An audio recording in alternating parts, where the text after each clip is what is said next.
The headmaster's emergency bioseal just failed, and the human child is still breathing in the hallway where they left her. Impossible, Vekthar whispered, his crystalline form refracting the emergency lights into 1,000 panicked fragments. The readout on his wrist display couldn't be right. 15 minutes. The human had been lying in an atmosphere that had killed 3 faculty members during the decontamination accident of 2247. 15 minutes of exposure to concentrated Thexian sanitizer mist, the kind used to dissolve organic waste. Sir, the medical AI is recommending xenocide protocols. Dean Lyanna's voice cracked, her aquatic biology suit trembling. It thinks she's already... It's preparing death notifications. She's breathing. Vekthar's voice rose 3 octaves. The scanner shows respiratory function, active respiratory function. The emergency channel erupted. Headmaster, this is Security Chief Dovin. We have the 6 students in custody. Sir, they're demanding medical attention. 3 are in shock. 1 won't stop vomiting. They keep saying she wouldn't fall down. Vekthar stared at the small human form crumpled against the wall. Emma, 14 rotations old, daughter of the human trade negotiator who'd been so proud when his child was accepted into the Galactic Academy. The first human child in 4,000 years of operation. The first human child who just survived what they used to execute war criminals.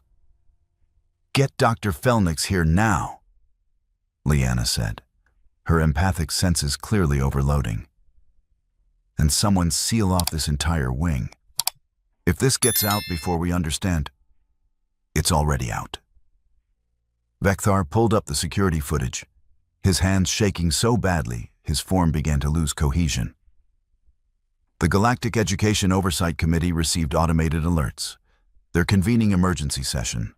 The Krell ambassador is demanding answers about why his nephew's military-grade neural disruptor malfunctioned. Malfunctioned?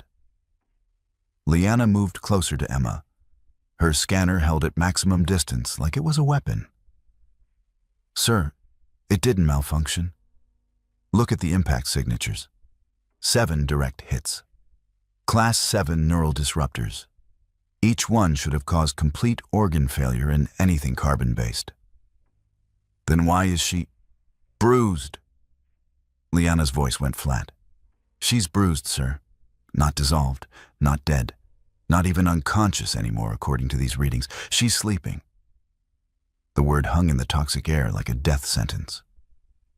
Sleeping, Vekthar repeated. In an atmosphere that's currently eating through our emergency containment gear, she's sleeping. Her vitals are improving. Lyanna's scanner beeped, and she nearly dropped it. Without intervention, sir, she's healing, actively healing, while being exposed to industrial-grade biohazard. Vekthar accessed the security footage again, watched it frame by frame. 6 students, the best and brightest from military families across 3 sectors, cornering the small human, girl after advanced physics. Watch them activate weapons that cost more than most colonies' annual budgets. Watched Emma try to talk to them, hands up, backing away. Watched her take the first hit and stumble. Watched her take the second and straighten up. Watched her take 7 direct strikes that should have reduced her to component molecules. Watched her finally just sit down. Not collapse, sit down. Like she was tired of standing. Headmaster. Security Chief Dovin's voice crackled through. One of the weapons overheated. Brontix's disruptor. The internal diagnostic says it encountered too much resistance.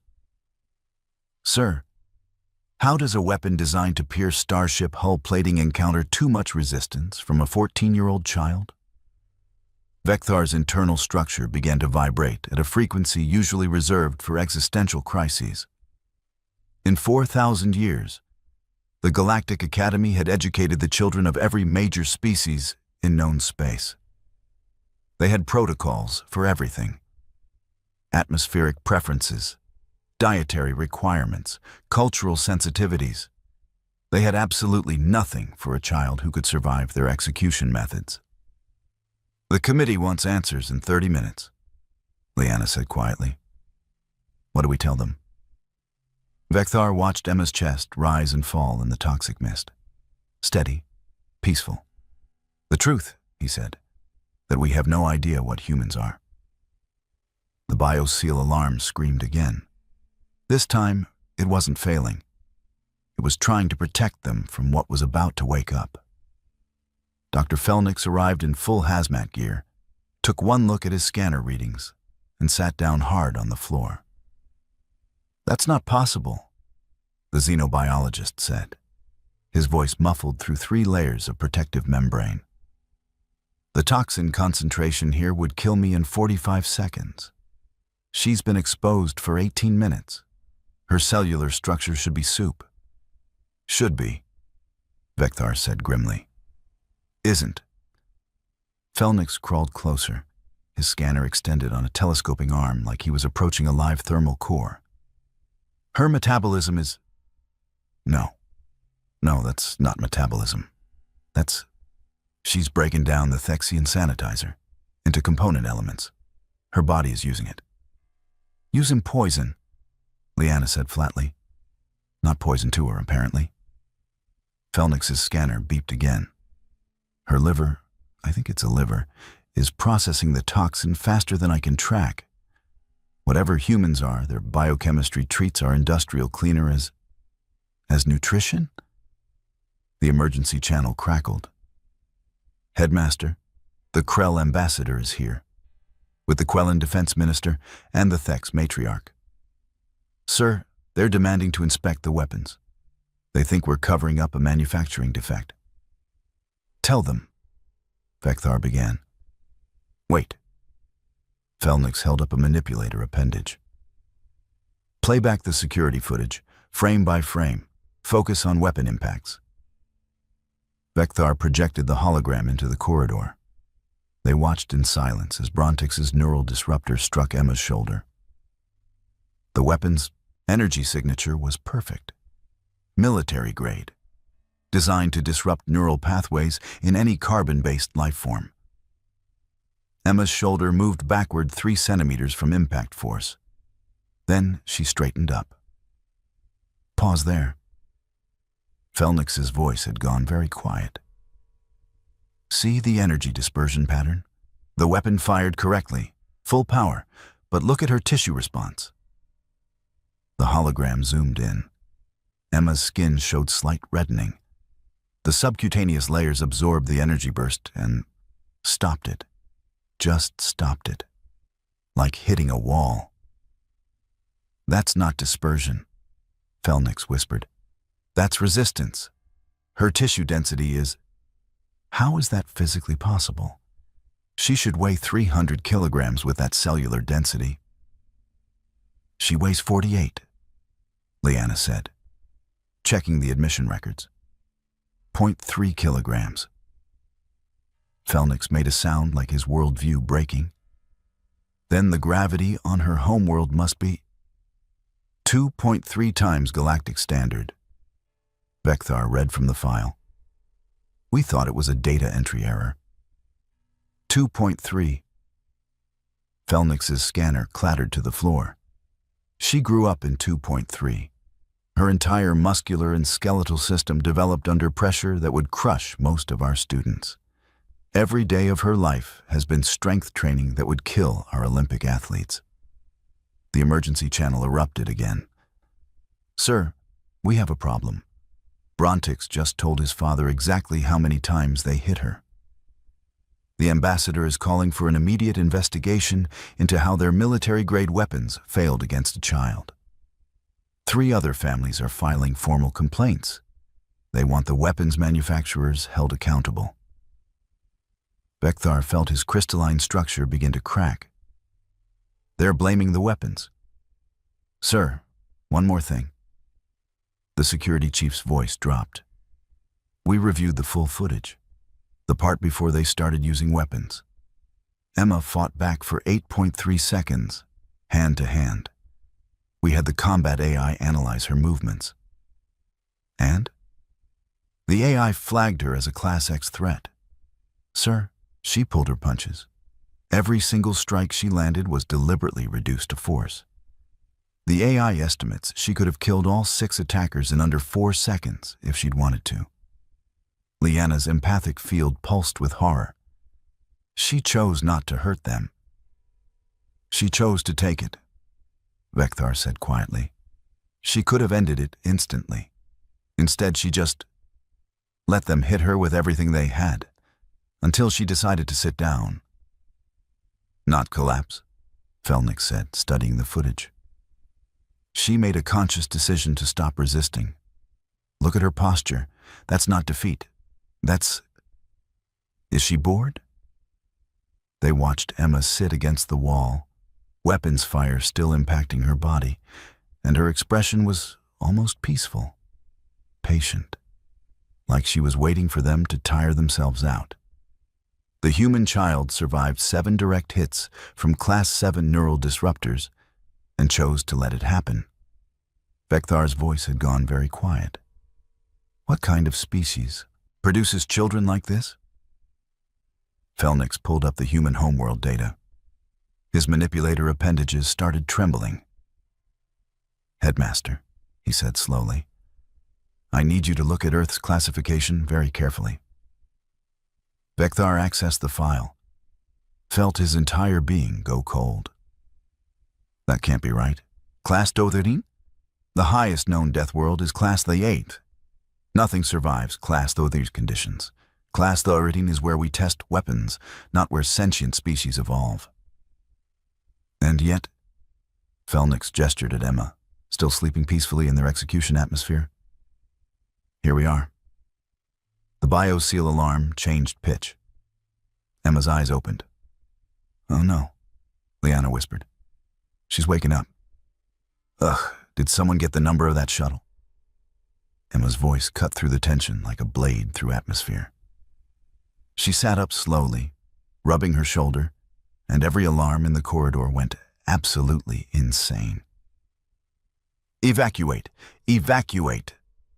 The medical AI shrieked. Subject exhibiting impossible vital signs. Recommend immediate withdrawal. The medical team that had been approaching in full containment gear turned and ran. Emma blinked at them, confused. Then she noticed the 47 monitoring devices aimed at her from safe distances. What's going on? Why is everyone wearing spacesuits? Don't move, Felnix called out, his voice cracking. Please, just stay exactly where you are. Okay? Emma looked down at herself, brushing off her uniform. Seriously, what happened? Last thing I remember, Brontix and his friends were being jerks, and then... She touched her shoulder, wincing. Ow. Yeah, that's gonna bruise. Bruise, Vekthar repeated, his voice climbing toward hysteria. You were hit 7 times with Class 7 neural disruptors, and you're worried about bruising? Emma's face scrunched up in confusion. Neural disruptors? Those tingle a bit, I guess. Kind of like when your foot falls asleep, you know? Tingle? Liana's suit nearly imploded from her shock. Those are classified as weapons of mass destruction in 47 systems. Huh. Emma stood up, and 3 additional alarms started screaming. She stretched, joints popping audibly. Well, that explains why they thought they were so tough. Anyway, where's my backpack? I have homework due tomorrow. Felnix's scanner exploded. Not metaphorically. It actually overheated and burst into sparks. Your homework, Vekthar said faintly. You're concerned about homework. Well, yeah.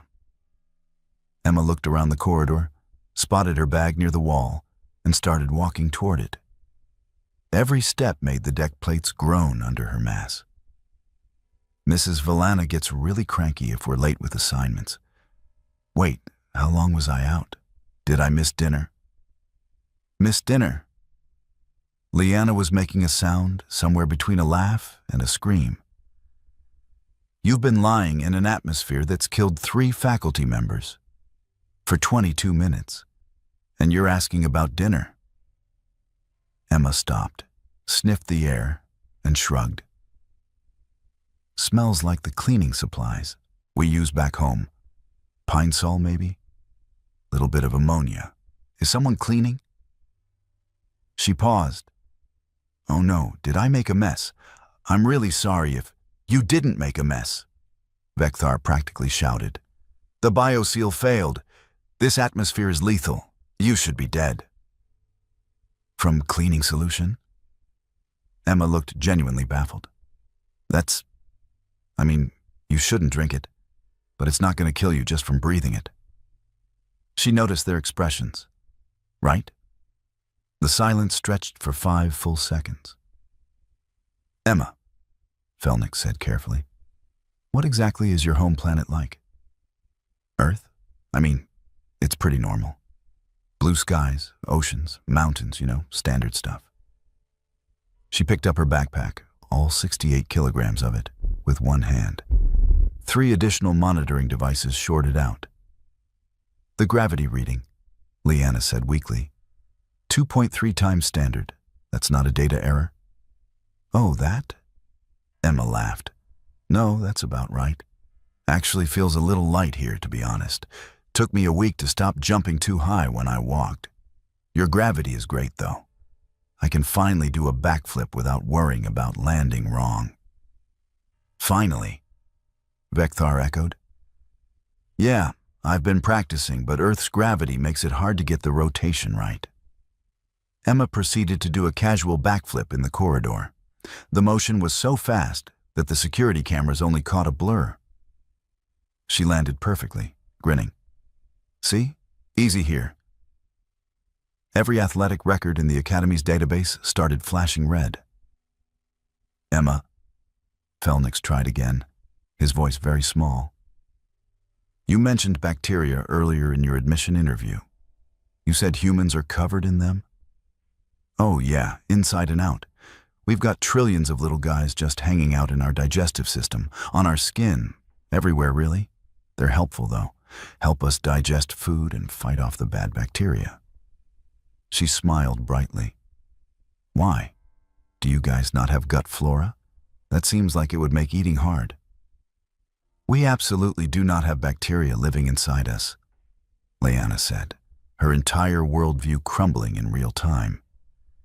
Bacterial infection is one of the leading causes of death in 17 species. Huh? Weird.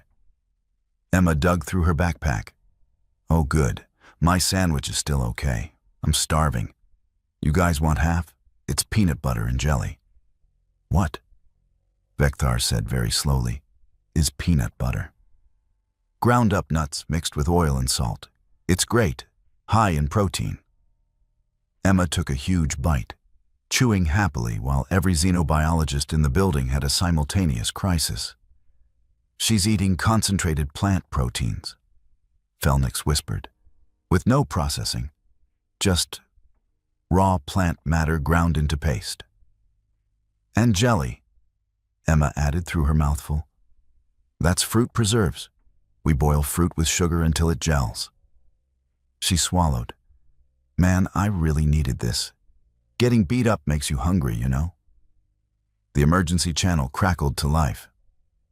Headmaster, the Galactic Education Oversight Committee chair said, her voice tight with barely controlled panic. We need to discuss the human exchange program. Immediately. Emma pulled out her homework, completely oblivious to the paradigm-shattering crisis happening around her. So, anyway, she said cheerfully, can someone tell me what I missed in advanced quantum theory? I really can't afford to fall behind. The Galactic Education Oversight Committee convened in the headmaster's office, with Emma sitting cross-legged on the floor, still eating her sandwich. She'd offered to sit in a chair, but every chair she touched had immediately buckled under her mass. I'm really sorry about the furniture, Emma said for the 5th time. I keep forgetting things are built different here. Committee Chair Peltova, a Wexian with 200 years of educational oversight experience, stared at the human child like she was a live singularity. Emma, we need to understand something. When those students attacked you, why didn't you fight back? Emma looked up, confused. I did fight back. For a little bit. The combat AI analyzed your movements, Peltova said carefully. It determined you could have killed all 6 attackers in under 4 seconds. Well, yeah, but I didn't want to hurt them. Emma took another bite. They're just kids being stupid. We have bullies back on Earth, too. You don't kill people for being jerks. The committee members exchanged glances that Emma completely missed. Emma, Vekthar said gently. Can you explain what you mean by, we have bullies back on Earth, too? You know, kids who pick on other kids?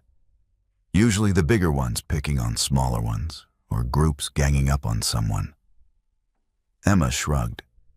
Brontix and his friends aren't even that creative. Back in primary school, Tommy Henderson used to actually throw rocks. These guys just had fancy weapons that felt tingly. Rocks, Felnix repeated weakly. Yeah, like actual stones, hard pieces of mineral. Emma mimed throwing. We'd have these wars at recess sometimes. Nothing serious, just kids being dumb. Although that one time Tommy got me in the head and I had to get 3 stitches. She touched her scalp. Mom was so mad at him. 3 stitches, Liana said, from a rock impact, to your head, and you survived. I mean, it bled a lot, but head wounds always do. It wasn't a big deal. Emma finished her sandwich and pulled out an apple. Several committee members flagged it as a biohazard. Want some? I've got extra fruit. That's a concentrated source of fructose and citric acid, Peltova said, watching Emma bite into it like it was nothing. We use similar compounds for industrial cleaning. Huh. We just call them apples. Emma crunched away happily. These are Honeycrisps, really sweet. Earth's got tons of different varieties. Felnix pulled up a holographic display of Earth. Emma, I need you to help us understand your planet. You said it's normal, but according to our classification system, Earth is a Class 3 Deathworld.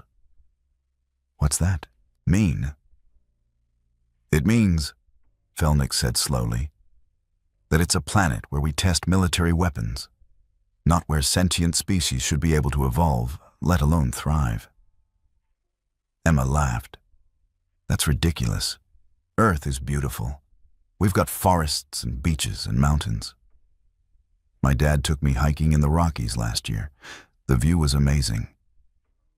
The Rockies? Vekthar pulled up topographical data. Those peaks reach 8,000 meters.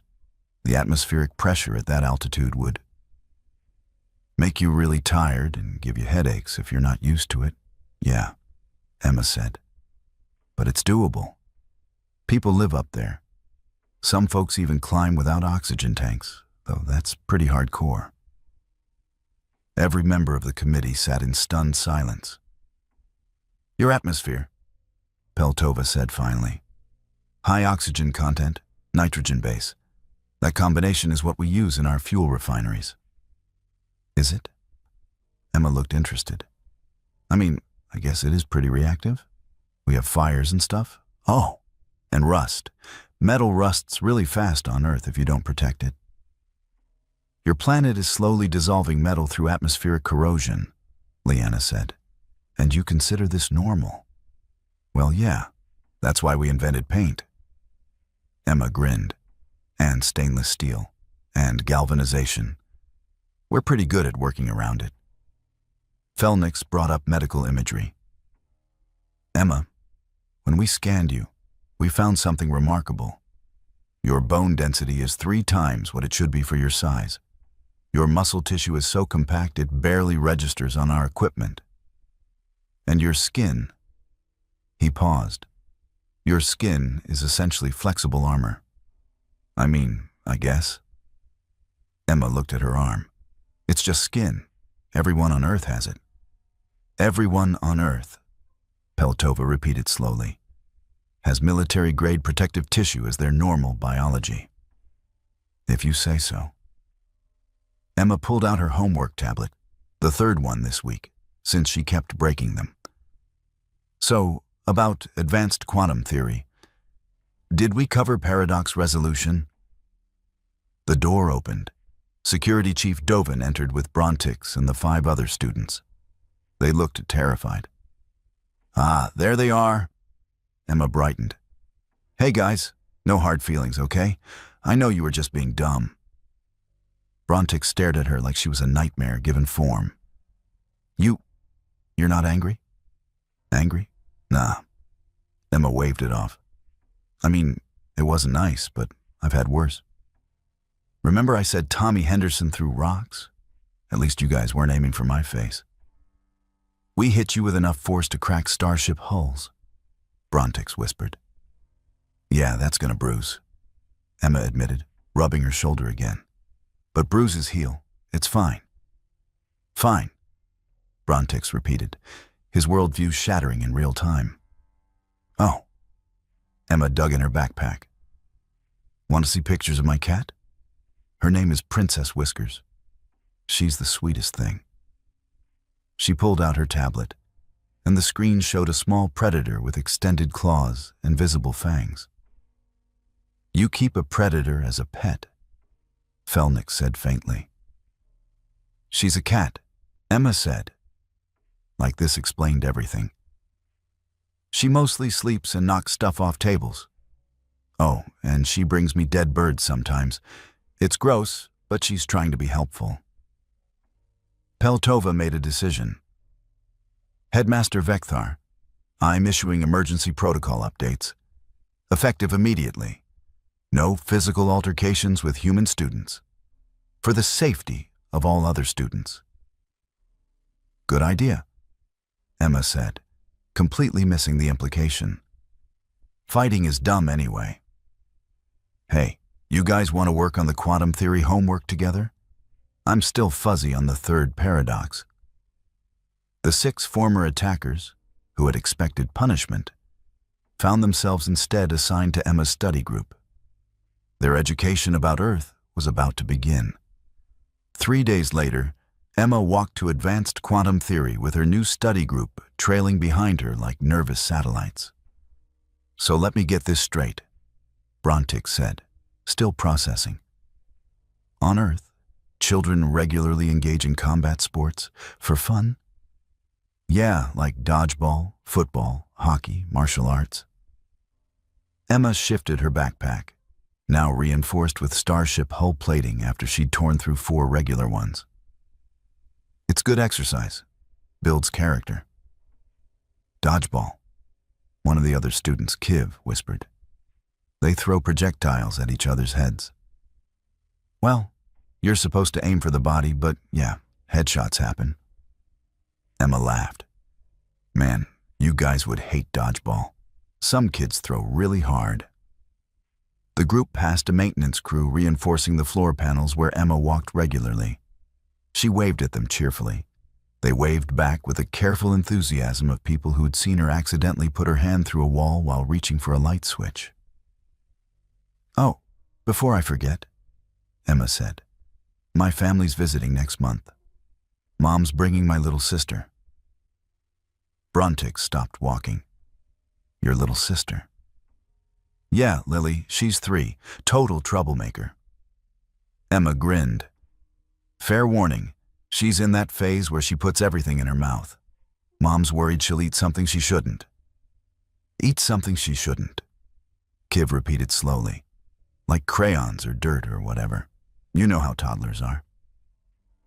The group exchanged glances. They did not, in fact, know how toddlers were, especially not Deathworld toddlers. Emma, Brontix said carefully, how strong is your 3-year-old sister? Oh, she's still pretty weak. Can barely lift 50 pounds yet. Mom says she's a late bloomer. Emma noticed their expressions. What? Nothing? Brontic said quickly. Nothing at all. They entered the classroom. Professor Tavlin looked up from her notes and smiled. Ah, Emma. How are you feeling? Great, thanks. Emma slid into her reinforced seat, the only one in the academy built to handle her mass. Ready for that quiz on paradox resolution. Excellent. Though I should mention, we've updated our grading scale. Professor Tavlin projected new guidelines. Human students now have separate physical requirements for laboratory, work, for safety reasons. Whose safety? Emma asked. Everyone else's, the professor said without hesitation. The quiz began. Emma worked through the problems with her usual focus, occasionally breaking her stylus and having to ask for a new one. Around her, students who'd once whispered about the weird human now treated her with the careful respect normally reserved for ambulatory natural disasters. During break, Emma pulled out her lunch. The cafeteria had given up trying to provide safe food, and now just let her bring whatever she wanted from Earth. What is that? Kiv asked, staring at Emma's sandwich. Jalapeno and pepper jack cheese. Want to try? Emma offered it over. Absolutely not, Kiv said immediately, having learned what happened when humans said food was spicy. Emma shrugged and took a bite. Brontix watched her eat something that would probably melt through deck plating and wondered, not for the first time, how humans had survived long enough to develop space travel. Hey, Emma said suddenly. Thanks for helping me catch up on the homework I missed. You guys are pretty cool once you stop trying to kill people. Brontix felt his face heat up with shame. Emma, I'm still so sorry about... Water under the bridge, Emma said, waving it off. Though maybe next time you're mad at someone, try talking first. Worked out way better for everyone. Noted, Brontix said quietly. The bell rang. Emma packed up her things, accidentally crushing her tablet in the process. Ugh, that's the fourth one this week. She sighed. Mom's gonna kill me. As she left for her next class, Brontix pulled up his personal log and added a new entry. Day 47 of knowing Emma. Still not sure if humans are the galaxy's greatest allies or most terrifying accident. Possibly both. Note to self, never, ever visit Earth. Behind them, Professor Tavlin updated the Academy's central database with a new entry that would echo through educational institutions across known space. Advisory. Human children more durable than most military equipment. Standard safety protocols inadequate. Recommend structural reinforcements and updated insurance policies. What we consider lethal force, they consider a normal Tuesday. Approach with caution, kindness, and reinforced furniture. Emma's laughter echoed down the hallway as she told Kiv about her plans for the weekend. Something about hiking and swimming with creatures called sharks. The walls, if they could, would have held their breath again.